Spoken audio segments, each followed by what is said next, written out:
Lescure, bonjour. Bonjour. Et bienvenue sur Radio J. Attentat samedi soir à Paris. L'agresseur était fiché S, ex-condamné, radicalisé. Est-ce que la police a raté quelque chose ? On peut se poser la question à chaque fois qu'il y a ce genre d'attentat. Ce qu'il faut reconnaître aussi, c'est que là, on avait une combinaison extrêmement délétère et très difficile à évaluer, qui était à la fois une personne radicalisée, vous l'avez dit, mais aussi quelqu'un qui visiblement avait une condition psychiatrique particulière. Est-ce que la deuxième n'est pas l'alibi de la première ? Non, moi je pense que, enfin, en tout cas c'est les médecins et l'enquête qui le dira, on avait la combinaison des deux. Et que il est très difficile dans ces cas extrêmement difficiles d'évaluer la dangerosité de la personne en question. Moi quand j'entends Monsieur Bardella nous donner des leçons en disant il suffisait de l'enfermer, les pays dans lesquels on enferme tous les malades mentaux, j'ai pas envie de vivre dans cela non plus. Donc c'est vrai qu'aujourd'hui on fait face à des situations très difficiles, de radicaliser visiblement autonome, solitaire, difficile à intégrer. Donc il avait été identifié comme tel, il avait purgé sa peine, il avait suivi son traitement psychiatrique et visiblement il était encore dangereux. Faut-il des injonctions de soins quand on a ce mélange radicalisation et psychiatrie ? Alors, il faut pouvoir sans doute le faire. En tout cas, aujourd'hui, c'est possible au sens où les médecins peuvent eux-mêmes le faire. La question qui se pose et qu'a posée Gérald Darmanin, c'est est-ce que le préfet peut lui-même aller plus loin pour des raisons d'évaluation du danger public. Mais c'est compliqué parce que le préfet n'est pas lui-même en mesure d'évaluer la condition sanitaire de la personne en question. Donc c'est sans doute une coopération entre, je dirais, la force publique et la préfecture et des médecins. Il avait lui-même déclaré avoir rompu avec toute forme de radicalisation, avoir renié l'islamisme. On est face à ce type de dissimulation. La déradicalisation, c'est impossible en fait. Non, moi je crois à la capacité de la nature humaine à changer et notamment évidemment avec des politiques proactives, mais qui sont pas faciles parce qu'on sait bien qu'en prison, il y a passé 4 ans, c'est difficile de déradicaliser les gens et qu'on a aujourd'hui des réseaux sociaux qu'il faut évidemment surveiller de très près, mais qui sont difficiles à surveiller, dans lesquels des bulles peuvent se former. Et visiblement, cette personne était dans une bulle familiale extrêmement apaisée. Ses parents n'étaient en aucun cas radicalisés, ils n'étaient même pas pratiquants. Et d'autres bulles, elles, beaucoup plus sur les réseaux sociaux. Vous étiez à Hénin-Beaumont vendredi dernier, le 1er décembre, avec Olivier Véran. Le Rassemblement national profite forcément d'une telle situation. Moi, je pense qu'il faut éviter que ce soit le cas. Parce que avec des solutions simplistes, je disais tout à l'heure, Jordan Bardella qui veut interner tous les malades mentaux, je n'ai pas envie de vivre dans un pays comme ça. Et c'est à nous de montrer qu'on a une alternative. Alternative sur la sécurité et la protection des biens et des personnes. Et c'est pas facile aujourd'hui dans un environnement extrêmement tendu, mais il faut continuer à le faire. On a renforcé les moyens de la police, on a renforcé les moyens de la justice. Et il faut continuer à s'assurer qu'on met toutes les chances de notre côté pour protéger les Françaises et les Français. Mais aussi montrer qu'on est capable d'apporter des solutions économiques, sociales, redonner espoir à des territoires qui l'ont perdu. C'est pour ça qu'on était à Hénin-Beaumont avec Olivier Véran. C'est pour ça que moi, j'ai fait 120, 130 déplacements dans les territoires industriels depuis que j'ai été nommé ministre de l'Industrie. Une usine, quand on l'ouvre, c'est de l'espoir qui renaît. Moi, je suis convaincu que la réindustrialisation, c'est aussi un moyen de lutter de manière très concrète sur le terrain contre les extrêmes, contre la colère. On voit à côté de l'extrême droite politique se développer une ultra-droite dans la rue, avec Gourdin et parfois Salut Nazi. Qu'est-ce qu'il faut faire ? On ne peut pas dissoudre, c'est souvent même pas des associations. Qu'est-ce qu'on peut faire ? Alors d'abord, on peut dissoudre quand ce sont des associations. 2, on peut être extrêmement ferme, et c'est le cas en arrêtant et en condamnant les gens qui se livrent à ce genre d'exactions. Et puis, il ne faut surtout en aucun cas profiter de cette ultra-droite pour banaliser l'extrême droite. C'est pas parce qu'il y a des gens qui font des choses horribles que ceux qui pensent des choses qui sont, de mon point de vue, je dirais non fréquentables, ne doivent pas être mises à jour. Et pourtant c'est mécanique, hein. Le Pen a déjà profité des émois. C'est pour ça que je le dis. C'est pour ça que je le dis. Je pense qu'il faut continuer à mettre à jour, d'abord le fait que le Front National, désormais le Rassemblement National, n'a aucune solution économique pour le pays. J'ai vu hier dans un grand journal du dimanche que Jordan Bardella avait décidé de prendre des cours d'économie. J'allais dire, il est temps pour quelqu'un qui a volonté un jour de gouverner la France. Je pense qu'aujourd'hui, sur ce plan-là, et notamment sur le terrain, dans le concret, notre capacité à retrouver des jobs, à former des jeunes, à développer l'apprentissage, je le répète, à réouvrir des usines, tout ça, c'est extrêmement important. Et puis, mettre à jour le fait qu'avec des solutions simplistes du type de celles que Jordan Bardella a portées hier et avant-hier, on n'arrivera pas à sauver la France. On va la diviser, ça c'est sûr, mais on ne va pas l'amener très loin. À 200 jours des Jeux Olympiques, les partenaires industriels que vous rencontrez, qui parfois sont mécènes ou sponsors dans le sport en général, est-ce qu'ils s'inquiètent? Non, je pense qu'ils sont évidemment conscients que c'est un événement sportif de taille mondiale, avec un risque du coup plus important que d'autres. Mais ils ont vu aussi que la Coupe du Monde de rugby s'est bien passée.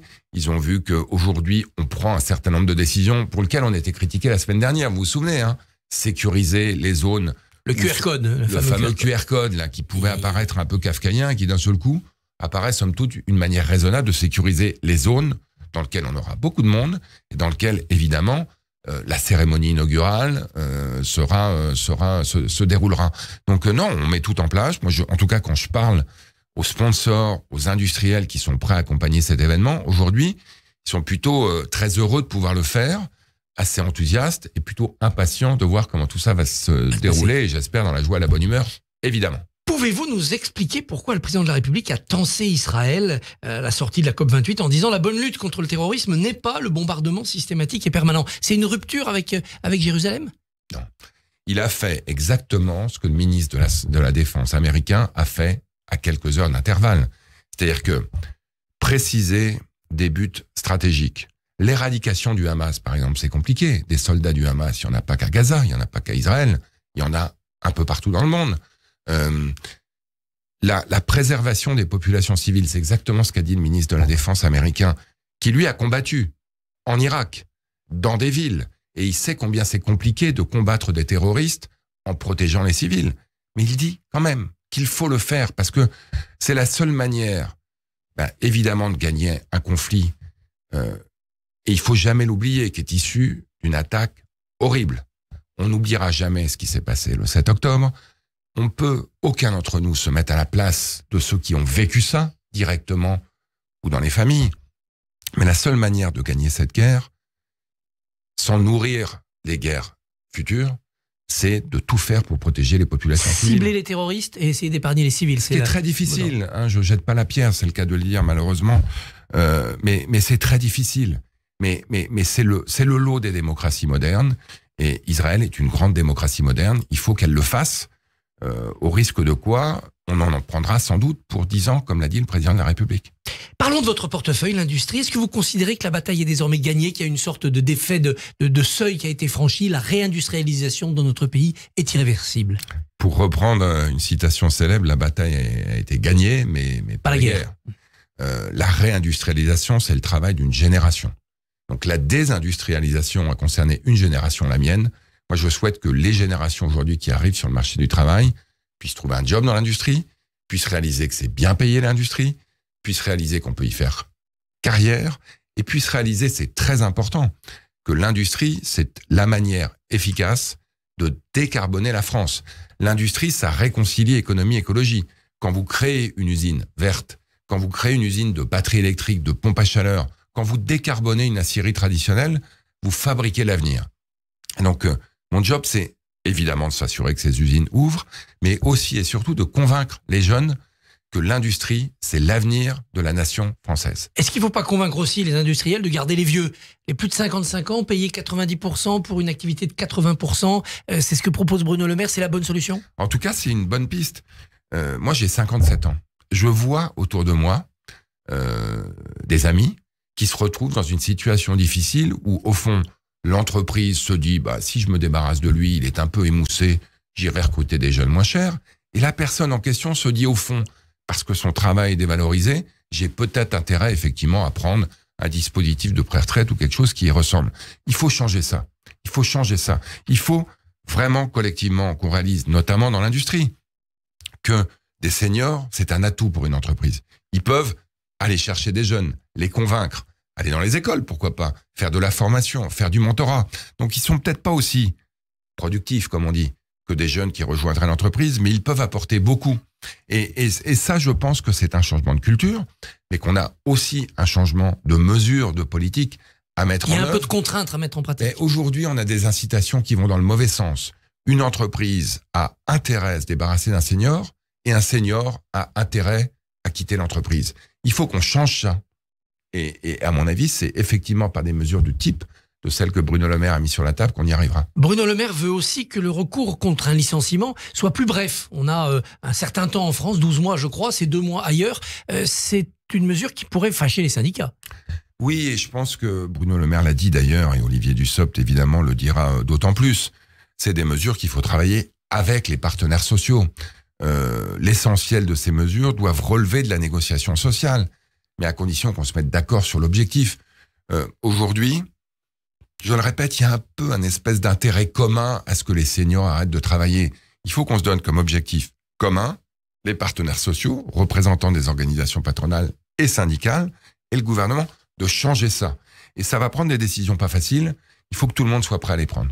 L'assurance chômage a été l'objet de décisions pas faciles. Vous en sentez les bénéfices déjà ? On le voit. Aujourd'hui, on a un chômage qui a baissé.